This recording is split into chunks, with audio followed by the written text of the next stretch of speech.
কিয়ামতের পূর্বে একজন জালেম বাদশা আসবে। কেন?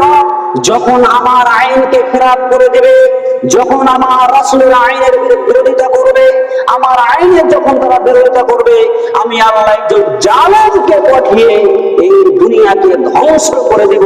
অত্যাচারকে পাঠিয়ে তোমাদের উপর অত্যাচার করবে। এটা আল্লাহ রাসূল সাল্লাল্লাহু আলাইহি ওয়াসাল্লাম বলেছিলেন।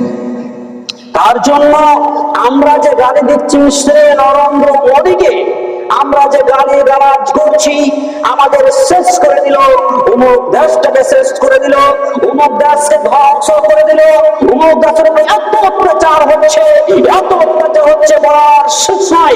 অতএব এটা আমরা বুঝতে পারি যে আল্লাহ রাব্বুল আলামিন রাসূলের হাদিস দ্বারা প্রমাণ যে আমাদের চরিত্রের জন্য, আমাদের আখলাকের জন্য আমাদের এই অবস্থা। আমাদের এই ভারতবর্ষে, পাকিস্তান, যত যে কোনো দেশ আছে, আমেরিকা, সমস্ত দেশে যেগুলো মায়ানমারে যেগুলো অত্যাচার হচ্ছে, আমাদের অবস্থায়, আমাদের চরিত্রের জন্য আমরা নিজেই আমরা ধ্বংস হয়ে যাচ্ছি। এটা হলো মেন কারণ। এটা হাদিস সুন্নাহ দ্বারা প্রমাণিত হয়। অতএব এত হাদিস এবং কোরআন জানছি, তারপর আমরা আমল করতে পারি না। কেন?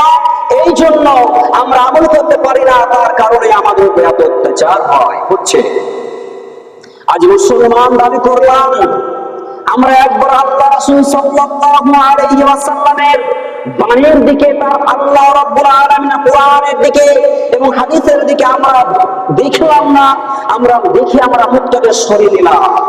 যতক্ষণ আমরা শুনি, ততক্ষণ আমি বলি, ততক্ষণ পর্যন্ত আমরা ভয়ে ভীতু হয়ে যাই। জাহান্নাম এত কঠিন, কিয়ামত এমন এক কঠিন, আপনাকে আমি কি দিয়ে